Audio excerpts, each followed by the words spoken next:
मुख्यमंत्री गिरीश महाजन नांदेडमधील महिला शिक्षकांच्या आंदोलनस्थळी 8 दिवसापासून जिल्हाधिकारी कार्यालयामध्ये शिक्षकांचं धरणं आंदोलन, महाजनांच्या पाया पडत मागण्या पूर्ण करण्याची विनंती।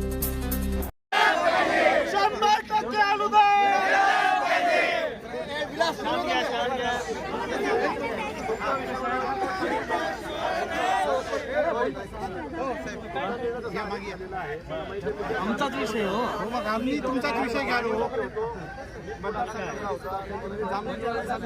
तुमच्या मोबाईल मध्ये येईल की आमच्या कॅमेरा सध्या शांतच बसा।